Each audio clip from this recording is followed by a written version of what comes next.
Gold, trusted gold buyers. మీరు తాకట్టు పెట్టిన బంగారాన్ని విడిపించి ఈ రోజు ఉన్న మార్కెట్ ధరకు కొనబడను.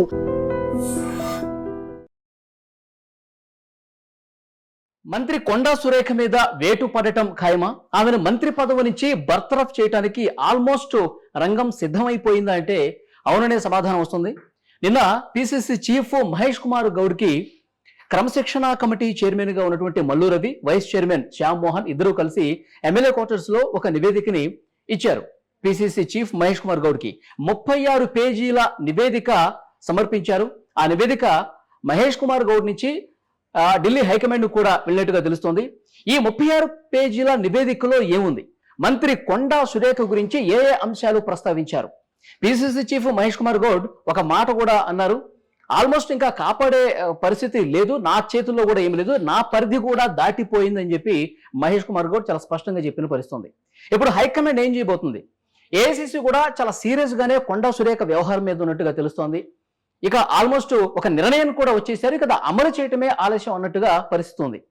అయితే ఈ 36 పేజీల్లో ఏముంది, క్రమశిక్షణ కమిటీ ఏ అంశాలని పొందుపరిచింది అంటే ఒక ఇన్ఫర్మేషన్ వస్తున్నది ఏంటంటే చాలా బలమైనటువంటి సమాచారం అందులో ఉంది. కొండా సురేఖ మంత్రి అయిన దగ్గర నుంచి ఇప్పటి వరకు ఎలాంటి వివాదాస్పద వ్యాఖ్యలు చేశారు, ఎలాంటి పరిస్థితులు ఉన్నాయి, ఎవరిని ఎలా కాపాడుతూ ఉన్నారు, వీటన్నింటికి సంబంధించి ఆధారాలతో సహా, ఆధారాలంటే గత కొన్ని రోజులుగా ఉన్నటువంటి పేపర్ క్లిప్పింగ్స్, టీవీలో వచ్చినటువంటి వీడియోలు, ఆమె మీద నమోదైనటువంటి కేసులు, ఇవన్నీ కూడా ఆధారాలతో సహా ఆ 36 పేజీల నివేదికలో పొందుపరిచి పిసిసి చీఫ్కి అందించినటువంటి పరిస్థితుంది.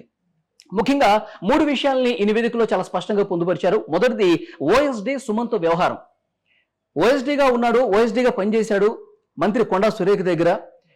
అయితే వ్యాపారులను బెదిరించడం, ఉమ్మడి వరంగల్ జిల్లా వ్యాప్తంగా చాలా మంది వ్యాపారులను బెదిరించడం, హరికృష్ణ అనే వ్యక్తి మీద తీవ్రంగా దాడి చేయటం, దాని మీద కేసు నమోదవటం, చాలా మంది భూ కబ్జాలు ఎవరైతే చేస్తారో, అదేవిధంగా అక్కడ వ్యాపారస్తులు ఎవరైతే ఉన్నారో వాళ్ళని బ్లాక్మెయిల్ చేసి బెదిరించి లక్షలాది రూపాయలు, కోట్లాది రూపాయలు దండుకున్నారన్నట్టుగా ఉంది. ఈ మొత్తం వ్యవహారానికి సంబంధించి సుమంత్ వెనకాల ఉండి నడిపించింది మంత్రి సురేఖే. ఎన్నోసార్లు నచ్చజెప్పినా, ఎన్నోసార్లు ఇది కరెక్ట్ కాదు, పార్టీకి బ్యాడ్ నేమ్ వస్తుందని చెప్పినా ఏమాత్రం వినిపించకుండా ఇంకా సుమంత్ మీద కేసు నమోదైతే ఆయన్ని ఇంకా కాపాడే ప్రయత్నం చేస్తోంది సురేఖ. ఇది ప్రస్తుతం జరుగుతున్నటువంటి చర్చ. పోలీసులు వెతుకుతున్నారు సుమంత్ కోసం, కానీ సుమంత్ ఎక్కడా కనిపించట్లేదు. ఆయన పోలీసులు కంట పడకుండా కోర్టులో కూడా క్వాష్ పిటిషన్ వేసినటువంటి పరిస్థితి ఉంది. సో ఈ మొత్తం వ్యవహారం కొండా సురేఖ కనుసరణలో జరుగుతోంది. కొండా సురేఖే పోలీసులకి కనిపించనీయకుండా సుమంత్ని దాచిపెట్టారు అన్న చర్చ కూడా బలంగా ఉంది. సో పోలీసులు డైరెక్ట్ గా మంత్రి కొండా సురేఖ దగ్గరికి వెళ్లి సుమంత్ వ్యవహారాన్ని ప్రశ్నించే పరిస్థితి లేదు. కొండా సురేఖ ఇంట్లోనే సుమంత్ ఉన్నాడని చెప్పి చర్చ ఒకవైపు బలంగా జరుగుతుంది. ఇంటికి వెళ్ళి సోదాలు చేయలేనటువంటి పరిస్థితి, ఎందుకంటే మంత్రి కాబట్టి. సో ఈ వ్యవహారం అంతా ఉంది కాబట్టి దీని వెనకాల కొండా సురేఖ ఉన్నారని చెప్పి చాలా మంది ఫిర్యాదు చేశారు. ఎవరైతే బెదిరింపులకు గురయ్యారో, బాధితులు ఎవరైతే ఉన్నారో వాళ్ళందరూ కూడా ముఖ్యమంత్రికి కంప్లైంట్ చేయడం, పిసిసి చీఫ్ కి కంప్లైంట్ చేయడం, కొంతమంది అయితే హైకమాండ్ దగ్గర కూడా తమ గోడు వేళబోసుకున్నటువంటి పరిస్థితి. సో ఇవన్నీ ఆధారాలతో సహా ఆ నివేదికలో పొందుపరిచినట్టుగా కనిపిస్తుంది. ఒకటి సుమంత్ వ్యవహారం. ఇక రెండోది కొండా సురేఖ కూతురు కొండా సుష్మితా పటేల్ చేసినటువంటి వివాదాస్పదమైనటువంటి వ్యాఖ్యలు. ముఖ్యమంత్రి రేవంత్ రెడ్డిని ఉద్దేశించి, అసలు ఈ మధ్యకాలంలో ఎవరూ కూడా ముఖ్యమంత్రి రేవంత్ రెడ్డిని ఇంత తీవ్రమైనటువంటి పదజాలంతో తిట్టినటువంటి పరిస్థితి లేదు. అక్కడ కొండా సురేఖ బర్త్డే వేడుకలో ఆ కార్యక్రమంలో పెద్ద ఎత్తున కార్యకర్తలందరూ కూడా పార్టిసిపేట్ చేసినటువంటి ఆ కార్యక్రమంలో ముఖ్యమంత్రి రేవంత్ రెడ్డికి కళ్ళు నెత్తికెక్కాయి. అసలు ఆయన్ని పిసిసి చీఫ్ చేసిందే మేము, ఆయనకి సపోర్ట్ చేసిందే మేము. మరోవైపు 200 కోట్ల రూపాయలకి అవినీతికి పాల్పడింది ముఖ్యమంత్రి కుటుంబం. సో ఇలాంటి వివాదాస్పద వ్యాఖ్యలు చేశారు.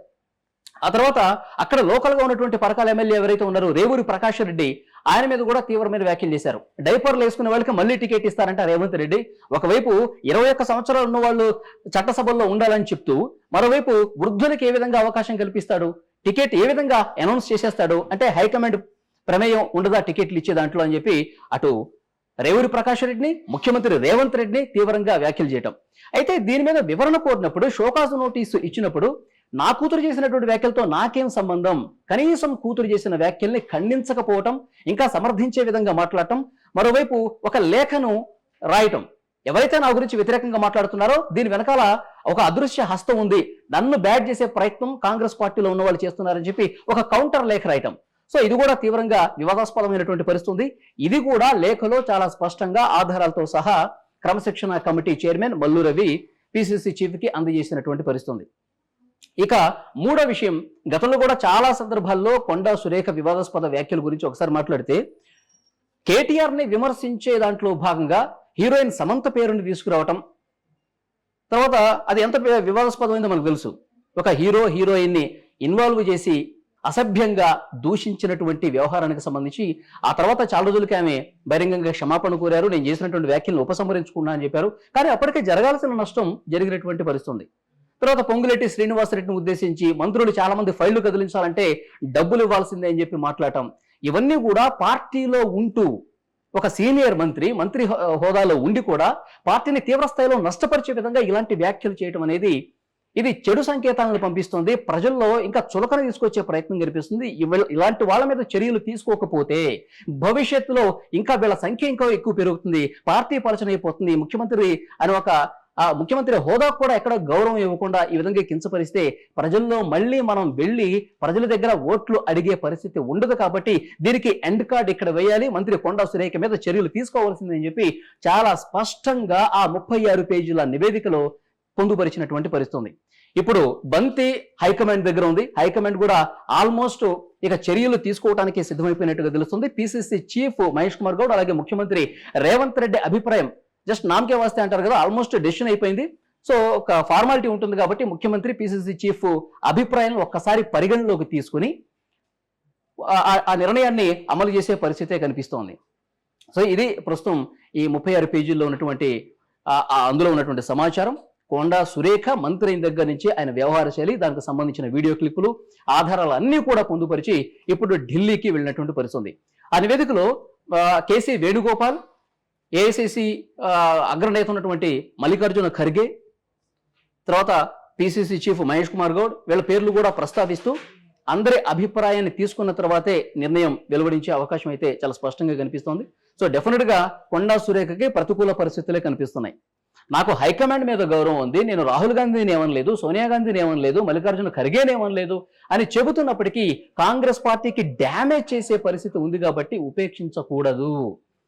ఇతర పార్టీలు వాళ్ళు విమర్శలు చేస్తున్నారంటే వాళ్ళు నిత్యకృత్యం, అది ప్రతిపక్షాలు చేస్తానే ఉంటాయి. కానీ సొంత పార్టీలో ఉండి ఈ విధంగా డ్యామేజ్ చేయడం అంటే నిజంగా ప్రభుత్వం పూర్తిగా ప్రజల్లో చులకన అయ్యే పరిస్థితుంది.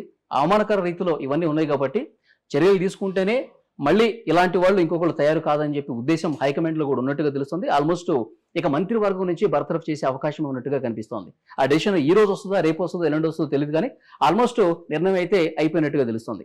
మరి కొండా సురేఖ మీద నిజంగా మంత్రివర్గం నుంచి బర్తరఫ్ చేసేస్తే నెక్స్ట్ ఆమె స్టెప్ ఏంటి, నెక్స్ట్ ఏం చేయబోయే అవకాశం ఉంది? ఎమ్మెల్యే పదవి కూడా రాజీనామా చేసేసి, పార్టీకి రాజీనామా చేసేసి వేరే పార్టీలోకి వెళతారా, లేకపోతే కొన్ని రోజులు వేచి చూసే పరిస్థితి ఉందా? బీఆర్ఎస్ లోకే తెలియలేరు, ఎందుకంటే బీఆర్ఎస్ లో నుంచే ఆమె కాంగ్రెస్ పార్టీలోకి వచ్చారు. కేటీఆర్ ని తీవ్ర స్థాయిలో దూషించినటువంటి పరిస్థితి కాబట్టి బీఆర్ఎస్ లోకి వెళ్ళారు. సో భారతీయ జనతా పార్టీలోకి ఏమన్నా వెళ్లే అవకాశం ఉందా? భారతీయ జనతా పార్టీలోకి వెళ్ళేటప్పుడు కూడా వాళ్ళు కూడా ఆలోచించుకునే పరిస్థితి. పరకాల మనకి అక్కడ వరంగల్ జిల్లాలో పార్టీ కొంచెం బలోపేతం కావాలంటే ఇలాంటి లీడర్లు కావాలని చెప్పి భారతీయ జనతా పార్టీ ఏమన్నా తీసుకుంటుందా? లేదు క్రమశిక్షణ లేనటువంటి నాయకులు మనకెందుకని చెప్పి బీజేపీ కూడా ఏమన్నా అనుకుంటుందా? చూడాలి. కొండా సుష్మితా పటేల్ కూతురు జనసేనతో కూడా సంప్రదింపులు జరుపుతున్నట్టుగా ఇన్ఫర్మేషన్ వస్తుంది. సో ఏదేమైనప్పటికీ కాంగ్రెస్ హైకమాండ్ ఎంత త్వరగా డెసిషన్ తీసుకుంటుంది, దాని తర్వాత కొండా సురేఖ ఎలాంటి నిర్ణయం తీసుకుంటారన్నది కూడా ఆసక్తికర పరిణామం.